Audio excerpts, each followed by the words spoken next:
bonne année, Sili, mais Silité, parce que na minute Saint-Valentin, donc Saint-Valentin, fête ya bamouré. Tokoloba loba mingi tendeka stelango ya lobaka, Mama Mayele azali awa, lelo tozana Mama Mayele, tolobela fête ya bamouré. Mama Mayele ye ana bizaleli ya kobongisa mabala ya kopesa biso mama plan téléphone de bobengaka ye. Lelo na plateau na nga na yambi mama plan téléphone na minute au Saint-Valentin pe.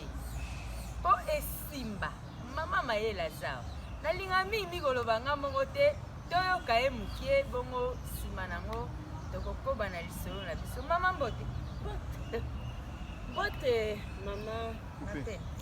Bote maman Mapendo, journaliste comme on a Mapendo. Donc, il y vraiment bandit à Saint-Valentin. Parce que Saint-Valentin est allé journée internationale des amoureux. Alors, bah amoureux cela veut dire que zaka ba marié. Voilà. Ba marié parce que vous allez amoureux au balina noté. C'est pas ça. Baba za mingi za ba marié ponanga. Na ebite point de vue na yo na ebite mais point de vue nanga eza pona ba marié. Ba marié yango Saint-Valentin yango na lobi ezali journée internationale des amoureux. Saint-Valentin donc Saint-Valentin muta créa yango ezali Claude Caustique. De mutu a créé qui makambo ya Saint-Valentin. Tango a créé yango ezalaki na 495. Lelo te kala asalaki bongo pe apesi couleur rouge noir. Yango nga moko pe na banalati rouge noir. Pour na représenter que Mapendo lobi wana donc des amoureux rouge noir. Alors, et puis, Saint-Valentin, il y a des bonnes choses. Bao baza ba marié, ba luka ba fleur, oyo ba kopesa ba partenaire na bango, papa pesi maman fleur ya rouge, toujours rouge. Maman peut pesi papa fleur ya rouge. Et ça ka fleur te malomba sukali. D'abord, tu intervenir pour na maloba. Comment ce que au sala des bonnes choses ces jours-là, ça là que na kati ndako sumumo bouquet de fleurs moko au petit papa, bouquet de fleurs au petit maman, encore en plus avec des maloba sukali et landa. Même maloba sukali nezala kaka les mêmes jours il y a les 14 parce que Saint-Valentin vous avez les 14. Le 14 février. Et c'était comme Koloana de Bopesa na bouquet de fleurs, de bonnes choses, maloba sukali. Les restes des jours et comme papa na liloba moko maman na 20. Non. Et kozala vraiment que ton soit à l'heure ya malamu à partir de Saint-Valentin. Saint-Valentin a créé que na kati ya ba couple ezala na problème ya kosana te, problème ya koloba te, problème ya osala mabete. Et en plus bato babelisaka Saint-Valentin bavandisaka yango eza baoyo basali procréation na kati ya libala. Basa procréation libala neke msika te. Naza na mwasi moko na memia comme exemple. Aza maman moko ya Mayele, comme la Bible nous dit que une femme sage bâtit sa maison. Une femme sage bâtit sa maison et nous kolobake maman Monique abotaki mwana moko. Si makobota mwana moko akomi kosalaka ba fausse couche mwana akomi na 10 ans. Amoni que non, ça ne va pas. Papa alobaka na ye le roté. Tolongwe 10 ans, toke mwana 12 ans. Ah, ba fausse couche zo continuer. Maman Mayele donc le binga na maman Mayele. Ba maman Mayele bazé belé maman Mapendo. Donc j'adore cette dame là. Ayebi singani abengi madame Laurence. Vraiment nayebi que yo za na ba plante fertile pour aider les couples. Na boti mwana bien normalement. Après Kalibala, na koti na ndako, na sali même pas 2 ans après, na botima na mobile, mais jusque là, moi naza, azokende déjà 15 ans. Moi naza na leki na été. Mais bolingo ezali échanger te. Mobile pas changer pe ba parole te. Mais quoi faire? C'est encore temps. Ngai nazwa déjà solution. On a yebake on ngai te. On libala oyo tobalanaki. Ok, tout tabana ta 6, 3 filles, 3 garçons. Comment voulez-vous, comment fait-il que les lots nazaka na mwana moko nazala indifférente? Voilà une femme sage qui bâtit sa maison. Pourquoi yebi que mobali peut ne pas me parler, mais à quoi ça la makambo moko ya sans que je le sache? Parce qu'à quoi j'appelle ma baninga mabe, ba kotse na zela mususu. Sikanga moko na milobe. Tango abe la félicitation. Il y a des choses. Première chose, il y a pour ça les acquis. Total la mobile na yo. Na tapaki juste pour tabenga na prophète na prophète. Na za maman mayele. Na sala la plate médicinale.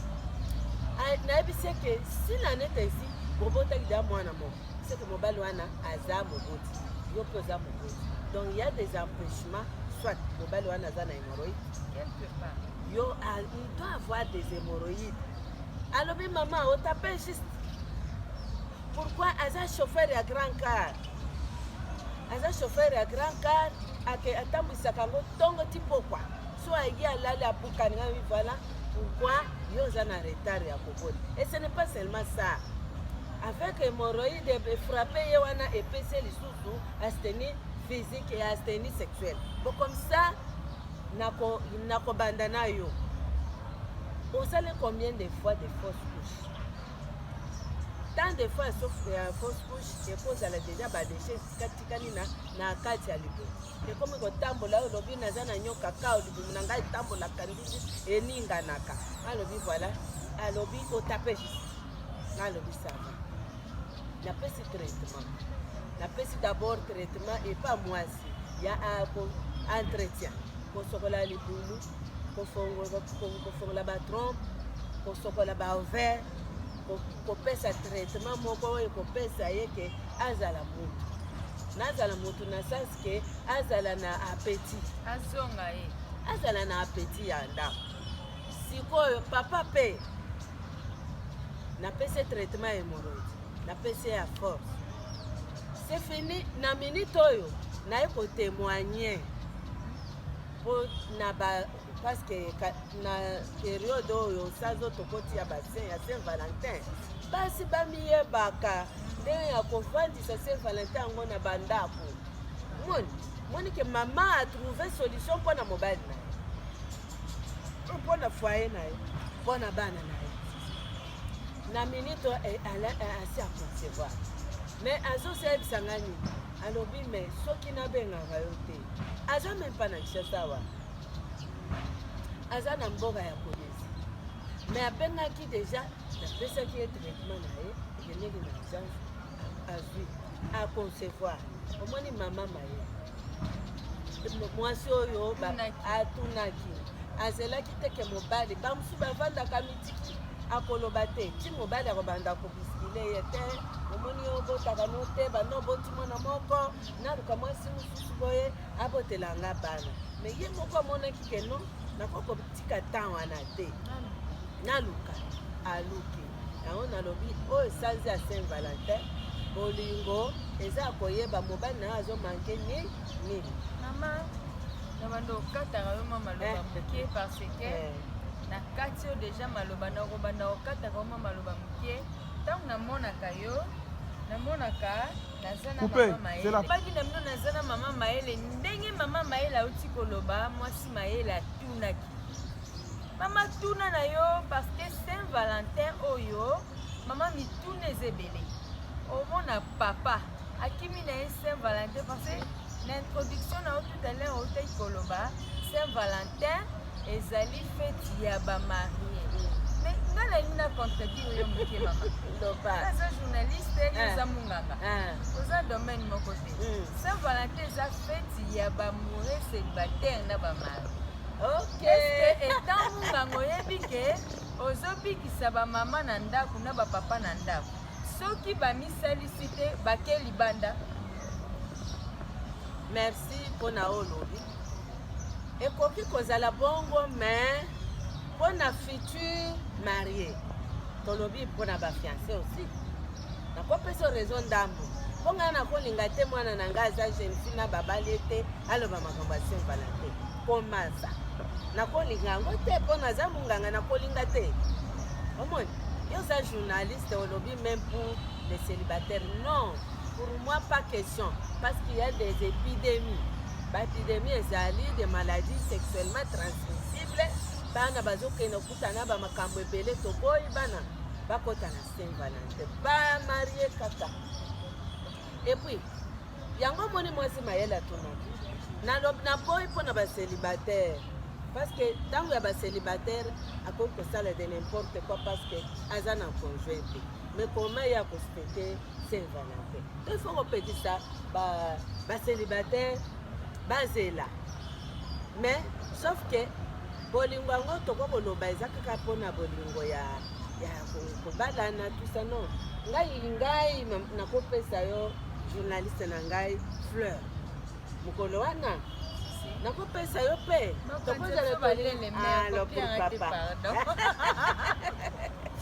naza na mwana na ngai na ndako alobi eza Saint Valentin nakopesa ye te mais toboyi désordre parce que les maladies sexuellement transmissibles sont des germes pathogènes vivant dans l'organisme, c'est ça.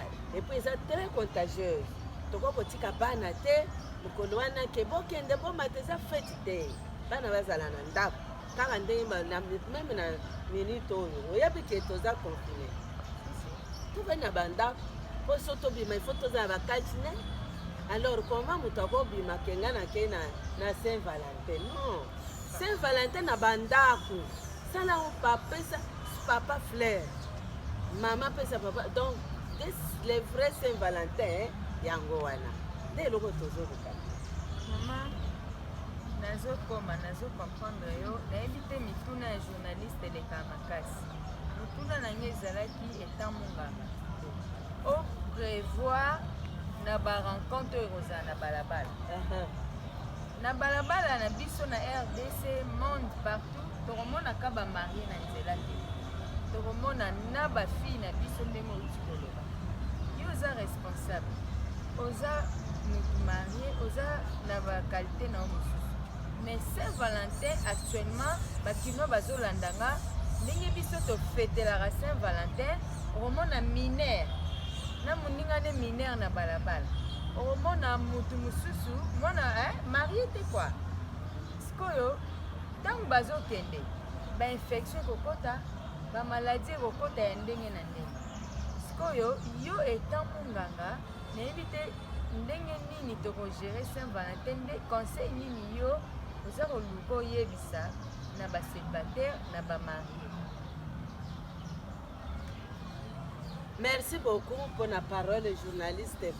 Ngai na conseiller bacélibataire ke bobima te na fete ya Saint Valentin bovanda na bandako parce que fete ya ba Saint Valentin okoki kosala yango même si oza jeune fille okoki kopesa mama na yo Fleur ezaka Saint Valentin ofete oza jeune garçon pesa papa na yo Fleur eza Saint Valentin mpona kolakisa témoigner bolingo ke papa na nga nalingaka ye osali ka Saint Valentin parce que soki obimi libanda makambo eza ebele ya mabe parce que nauti koloba makambo ya infection omwana jeune nga na yamba mwana ya 8 ans na tofina azosuba tofina azwango wapi parce que ozotika bana komata kokita sa koprotege bana mwana ozwango wapi akoyeba kote ya koyebisa yo te ake kokota na batoilette publique makolungulu toilette publique makolungulu mwana moke après azwi bagene pathogène vivant dans l'organisme microbe batamboli na mwana bamati bakiti bamati solution ezalaki te mwana nazoloka mokusa nayoka mokusa kosuba mwana azolela pasi et par après bapesi mwana batraitement ezongelaka kaka bayebi te ke mwana kota akendeke pa baninga akenda kokota na toilette publique yango ifo batela bana moni ntango sikoyo naye kodécouvrir ke bango bazalaki na ide ke kokozala microbe ya makasi balobi aza mwana moke vierge encore koma ya kokozwa bamicrobe ya makasi ngai moto naye kodécouvrir ke ce sont des microbes chroniques incurables très résistants et résister na batraitement ebele naye kozwa plante antiseptique napesi mama mwana ye koloba oh nayebaki te kisi no ezalaka boye esilisaka nde boye mwana ona nyokomi na ye mingi mwana moke ake o maladi oyo ambwatela te eza mbwatela te bana d'ailleurs baza sensible ya kozwa microbe koleka mokolo nzoto na bango eza pete donc il faut bobatela bana na Saint Valentin mais nazalaka na traitement ya plante antiseptique contre des microbes quel que soit syphilis, gonocoque, chancremon, bacille de coque, gonocoque. En tout cas, on est sakanisaka te.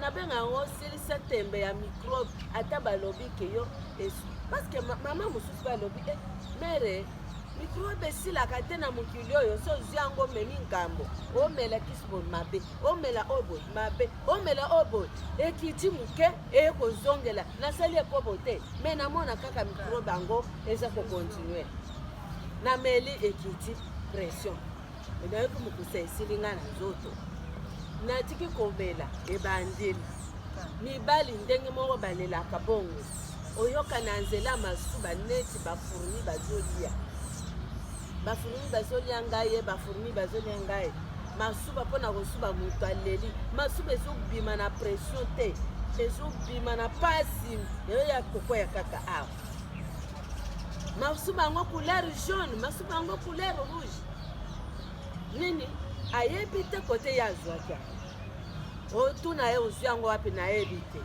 mais na nzela ekobo bajeune bazozwa mingi oh lobby que les jeunes balinga Saint Valentin non vous n'êtes pas autorisé mais si Saint Valentin Saint Valentin est autorisé ba créer kango et pas Monsieur Claude pona ba marié une fête ya ba marié ay mona kike ba marié faut bazala na journée ya bobo pe mukolo wana ekozala mukolo moko ekozala férié yango na prévenir ke bana bakota na balabala te bana bakosala ba n'importe quoi te parce que eza fête non toza na période ya mabe ya covid-19 tovandaka na bandako alors parce que na fête wana oyebaka c'est pendant la fête que les enfants de Dieu sont tués ça a toujours été pendant la fête que les enfants de Dieu sont tués oyebi te oke kozwa maladie wapi na bafete yango tozalaka na bandako quel que soit fete na papa fete na mama na mokuse pour éviter des maladies sexuellement transmissibles ce n'est pas seulement ça il y a aussi des maladies des infections parasitaires na mopepe oyo tokota na domaine ya mama nayebi yo ngai moko te batelespectateurs pour votre information na ba diaspora nayebi ke boyebi mama mayele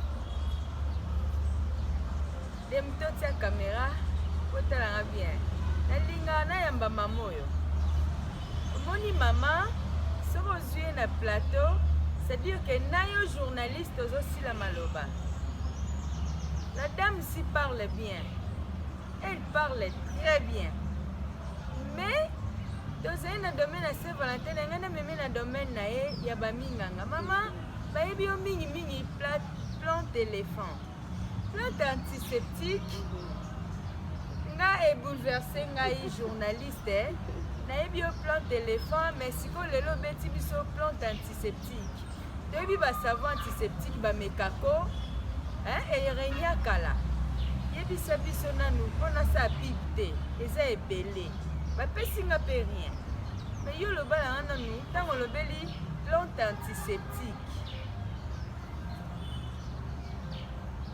Merci beaucoup journaliste Mapendo.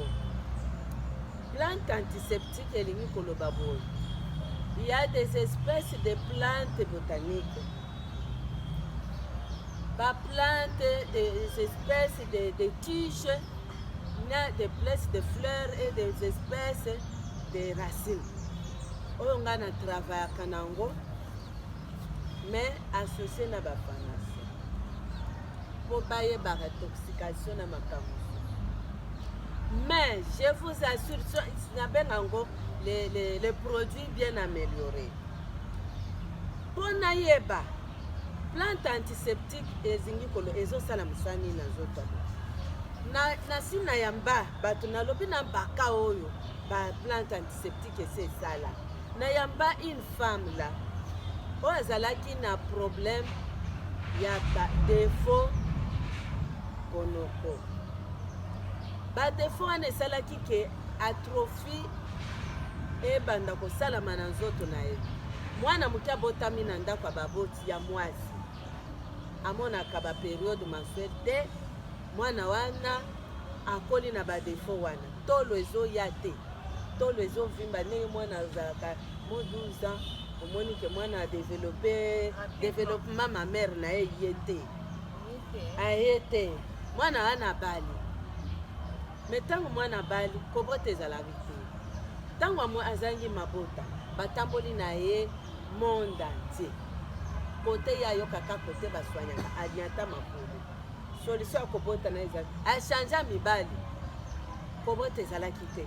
Ntango ngana ayepa na nga na lobi te ya betelinga masolo nde atambolaki, parceke bato wana kaka nyonso bakoki te naye kotala boye, naye kotrouve ke azalaki na problème ya nini na kati ya ba ovaire na ye. Ovaire ezalaki opérationnel te, ezalaki kofonctionne te, atrophie ya ba ovaire, ovaire esi atrophie ekiti ekomi moke. Bon, myome eboti kaka pembeni ya ovaire, kiste mpe eboti kaka na libumu moko wana, ye moko wana na problème ya ba ovaire, na problème ya kiste, ye moko na problème ya myome, esantase na libumu kaka moko. Eye kosala ke même bassin na ye esali nini, esatrophie, oyo tobenga petit bassin. Est-ce que moto ndenge wana batikala kokoka ye te, atamboli. Mais mwasi kitoko mama mayele, mama mapembe, na journaliste, mwasi kitoko otali net azongenga elongi lokola moya tongo. Mais libali mpe balinga ye awa, po awuti libali oyo mosusu akobala ye, awuti libala oyo mosusu akobala ye, mais problème mabala ekufaka po anini, kozanga mabota. Par rapport à ça, abetelinga lobi awa na plante éléphant, okobota jete blague, okobota akamwe. Mobana eske mère, akobota nga mère, kopesa nga demo. Un mois ya kotraiter ba défaut nyonso aza nango. Deuxième mois, il faut kamena tia bino en épreuve. À concevoir. Abandi ko travailler ba ovaire, na bongisi ovaire. Na travailler ba nini. Ovaire comme libéré, comme kotourner. À part kotourner ba verre na kati ba trompe. Aye na badi ko traiter ba kyste si, na traiter myome si. Na yo kopesa traitement moko ya hormone po fongola e base. Efungwami ba nini, parce que basi ba mama mususu bazalaka tangu ye azobota te zokande ba hormone wane matele na tolo ekiti na sete na bani kopesa ba kisi ebenda hormone ekitana ekiti. Mwana mwasi azalaki so azoloba mungongo neti mwana mobali, mwana mwasi azobima bandefu, oui zokande azwaki hormone ya bana na bundi na nyonso wana. Deuxième mois ekomi kosila, troisième mois akangi na minute aza na mwana, bomona pe témoignage aza na mwana na mabatu nyonso bakamwa balobi non plante antiseptique tondimi yango, plante éléphant tondimi yango. Journaliste bato bandimi baza ebele mpe bayaka ebele. Ngai jamais mwasi oyo au moins même Ana, ntango ya Ana lela na église, mais zamba sunga ye na lelu wana alela me azwaka mwana par la grâce même basali ya nzambe nzambe ayebisaki bango ke ata oleli ke yo ozolela olobi nzambe na nga banda na banda komona mpasi changement ezalaka te mais après changement ye komona nini ayebisike zwa nzete afinge nzete afinge yango wana zwa otuta na liboka obamba na esika mpasi ezali mpasi osala nini ekosila mpo oyeba ngai nzambe na yo na songo na nzela toujours ya plante médicinale nde plante oyo eza na herbo pharma tika nayebisa bino ebele bakomi koimite basalaka yango ndenge esengeli te me nga nasala na ndenge nzambe asalaki plante médicinale esunga nzoto ya moto difficulté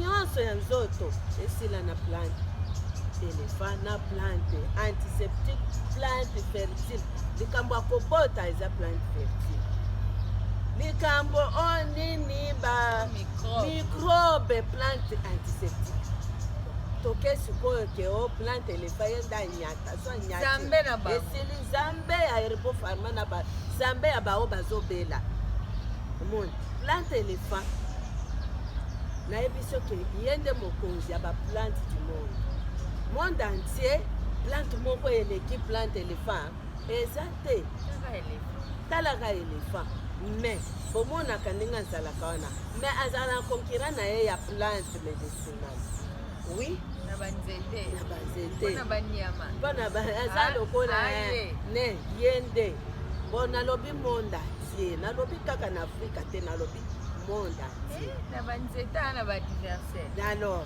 banzete bazalaka mama swana opose na question wana olobi wana mama omoni bato ebele tolobaki batuna te esika bake na mbota ntango ekobeta bakoyokaka mapendo azobeta na merveille télévision chaîne ya mama mayele mama laurence aza na bainitiative ya bien aza mama mayele mama makambo ebele lobi so na bandi olandalanda yo na kangakanga moko peut-être le temps et tokocourir derrière nsima ya ntango ngai nayebi keno nanu na baplante te na kimunganga biso soki moto abotami na bahormone male c'est-à-dire ke mandefu eza kobima mwasi na mbanga seke aza na bahormone male mais eloko moko etike journaliste eza ke hormone male edeplasaka olobi elongwe boye ekiti boye wana pena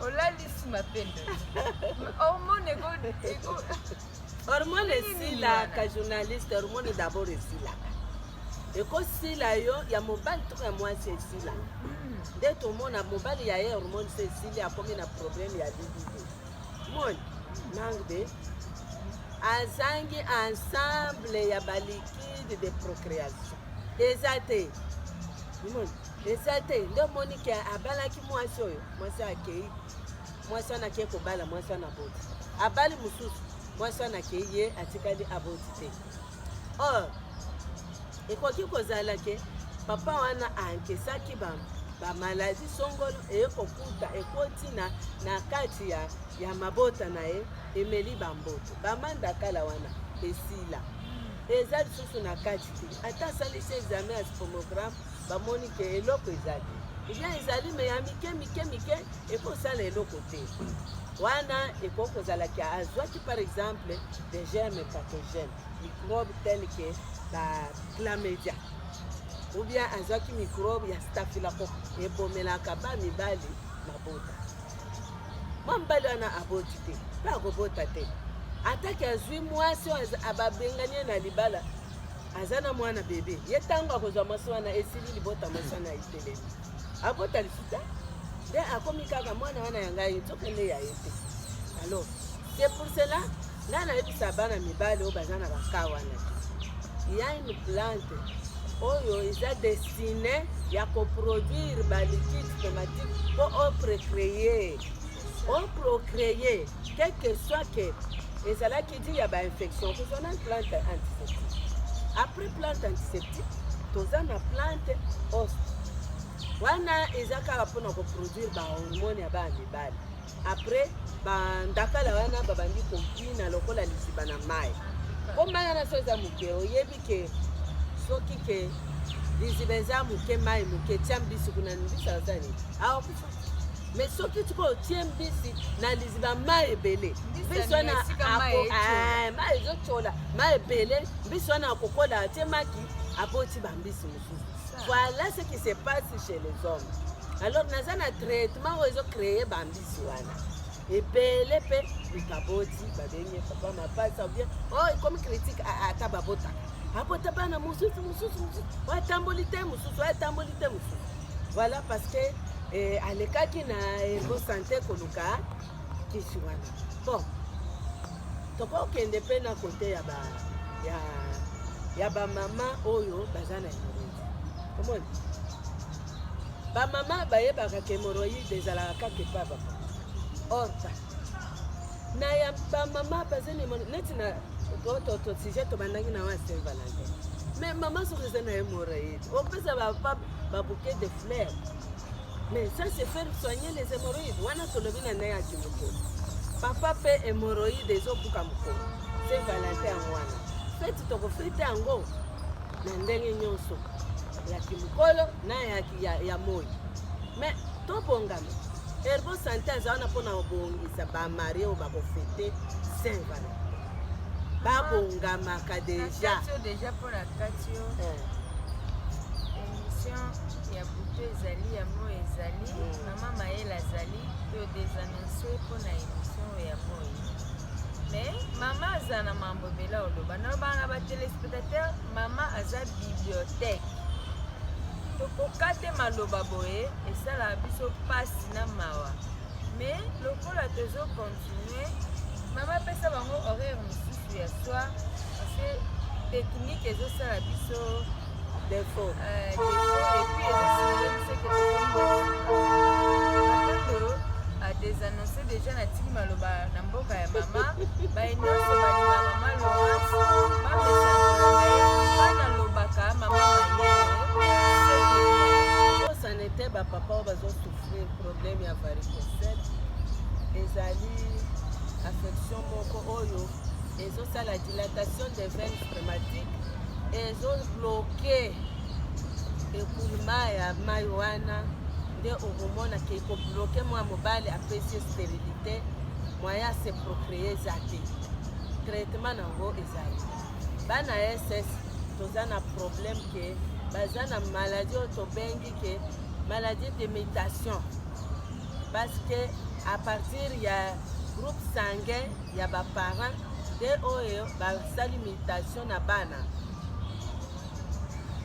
à partir ya anticorps na bango ekomi koankese bafièvre kosila makila banini eza maladie ya anticorps eza vraiment ezotika mwana ke abanda mopepe nyonso koleka maladi ifozwa mwana wana en tout cas toassire traitement na bango na plante oyo emerite bango maladi wana esila je non calme mais esila nayebi batémoignage koza nango mpona problème ya bana ss hernie eza nango petit problème eza na traitement omeli mosusu opakoli esika conflement ezali makambo esili deja bao baya basi batie mosapi lokola batomasi parceke naza na ngonga moke mpona bato oyo baza na problème ya obésité ebele kutu bafélicité ngai ndenge na dinini we kutu bana balobi te mama zongela mo moke okomi lokola biso okoma lokola biso ndenge zongela mo monene moke ana komi nazongela ata moke nazala baconfondre ngai na bana mike te voilà mpona obésité ezosila amaigrissement soki okondi makasi yeba ke traitement ezali ekozongisa oyo ya monene na ta yo olingi hypertension kutu na koloba yango te nasi na traite yango esi esili bato ebele bao bayaki nango donc pression du sang makila ezoya mbangu eleka yo mata aere nyonso ozaka na tension mataka ba 20 ba 30 oyo eza na plante esilisaka okomi kani ya komela na kaka ya komela nde ekosilisa yo tension bon wana ezali mpona koshite bapesi ngai juste 35 minutes or ke journaliste alenga minute ana bakestion ya Saint Valentin mais nga moko na lati Saint Valentin mpona olakiseke eza bientôt la togarde mabala malamu na Saint Valentin zoya ezalaka ka mpona mokolo wana te mais c'est pour des années eza juste symbole ya mokolo wana mais napesi bino mbote napesi adresse et puis bokolanda ngai na merveille télévision na butu à partir ya ba 1 heure nde tokolobela makambo yango à l'aise awa toa na bana moye tolobela yango bien eza te toleba likolo merveille télévision soki tobandi koloba awa bakata biso minute te mais na bachaine na biso mosusu bazotangela biso minute. Voilà pourquoi toza na rendez-vous ya kolobela bamaladi nyonso mike oyo tozosufrir bamama na bana eza maladi presque nyonso tala kaka ke maîtrise ezali na mpona ancienneté ya mosala. Merci, ciao bye.